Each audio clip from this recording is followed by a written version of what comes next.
Hi everyone, so this is Zenate from the unofficial LSPDFR support server, and today we're going to just really quickly go over how to install a replacement ELS vehicle pack. Okay.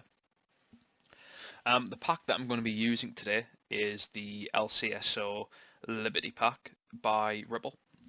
It's a brilliant pack. I highly recommend it. It's one of my favourite packs, I'd say. So if you are looking for a cool pack or you just like the look of it, I encourage you to download it. Now this video is only for ELS vehicles, okay? If you have a non-ELS pack, the replacement files will work the same, but you won't have any ELS VCF files, of course, because it's not an ELS pack. So you may need to edit some meta files that come with the download. I would encourage you to check the README file that comes with that download, or perhaps on the download page if one's not included, and that will tell you where to put the different meta files. I would also suggest that you check out our YouTube channel to see how to edit meta files properly, because that's quite an important thing to understand, because it can literally make or break your game. So if you're unsure on how to edit meta files and you want to make sure how to not break your game, I would strongly suggest you check that. Okay, so without further ado, let's get started. So what you want to do is first of all you want to download the pack, which you can say I already have downloaded here, and you should really extract the pack to your desktop or somewhere else, because if you don't, you might have some issues with OpenIV copying files across. So I'm just going to drag this to my desktop, give it a couple of seconds. Cool, and once we've done that, we're finished with that. So from now on, we're going to be working from inside this actual folder, not the raw file. So once you've got that folder open, we're just going to leave that for a second, and we're going to make sure that we've got the right location first. Okay. So if you don't already have if you've got a fresh mods folder and you're not sure whether you've got the right location, I'd suggest you follow this method, and it's a win-win in all scenarios. If you have the location, it'll take you automatically to it if you follow this process that I'm about to show you. If you don't have the location, it'll copy it automatically. Okay. So you want to go to your Grand Theft Auto 5 main folder inside of OpenIV. Okay. You want to then go to Update, X64, DLC packs, and you want to find the latest patch day that exists in your base game. So at the moment this is patch day 22 NG, but if you're watching this at some time in the future, you may find that it's patch day 23 NG, it might be patch day 24 NG, whatever. You need to use that latest patch day if it has a vehicle's RPF inside of it. Okay, so in this case it's patch day 22, so we're going to open that. You then go to DLC RPF, X64, levels, GTA 5, vehicles RPF. Okay. As I said before, if you're using a different patch day, this exact path should be the same. The only difference is that the patch day in the middle here will be something, whatever's latest for you. So as soon as you open that latest patch day, you still want to go to DLC, you still want to go to X64, you still want to go to levels, all the way through the vehicles RPF. Okay. So once you're at this location, you want to click edit mode. Okay, this is really important. You want to click edit mode, and you'll see this big red banner that shows up. Okay. The button on the left will either say show in mods folder, or it'll say copy to mods folder. Okay. In this scenario, if you already have the mods folder, it will say show. So you click on show mods folder and it'll take you there. If you don't have it, you want to click copy to mods folder. It'll copy it and it'll automatically take you to that mods folder location, so you're not editing your base game files. Okay, and I can't stress this enough, please do not edit your GTA 5 vanilla files. Under no circumstances should you ever modify those files. Okay, if you need to take the original files and put them on your desktop, that's fine, because you need to back them up, that's fine, but please don't replace anything, don't open and edit anything, nothing like that. Always use a mods folder for that sort of stuff. So because I already have the patch day 22, I'm just going to click on show in mods folder, and you'll notice that the actual path is pretty much identical, with the only exception that it says GTA 5 mods update rather than just GTA 5 update. Okay, and that's how you know you're in the right place. Now your Vehicles RPF might look a little bit different to mine because I already have vehicles installed at the moment, but it's fine. You don't need it to be there, as in like you don't need the files to already exist before you replace them.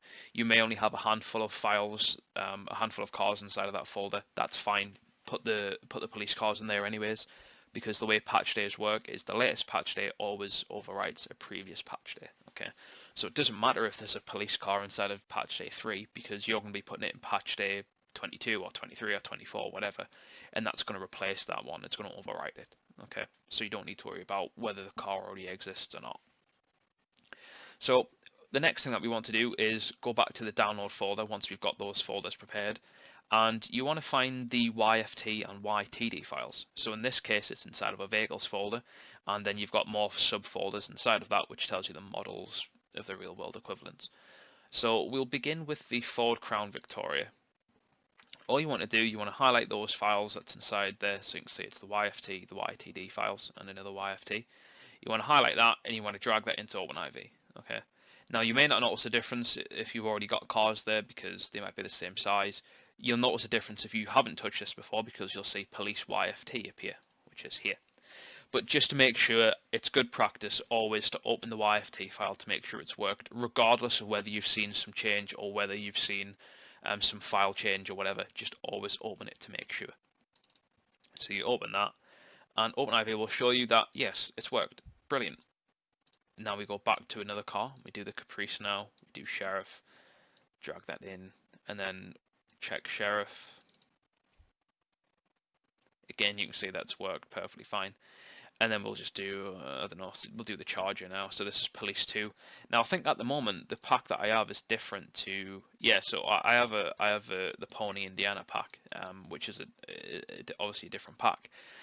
So what we'll do is we'll take note that it's white and blue, and then it takes up the Police 2 slot. So from the download folder you drag Police 2 across, and just take a careful note of the file size to see if it changes. Yep, it has that. So we know that it has went in, but again, we're going to be double safe. We're going to check, make sure that it has worked, and brilliant, it has. Lovely. So we can close that down. And you're just going to repeat and rinse that for every single vehicle. Any vehicle file that has YFT or YTD goes inside of your patch day 22 vehicles RPF here. Okay. Once we finish that, we then want to install any meta files. Okay. So one's already included with this pack. I'm not going to go over that in this video because I've already done this exact pack vehicles meta in a separate video. So please do go to our YouTube channel and look for that video because there's a very specific process that you should follow for editing vehicle meta files. So please do check that.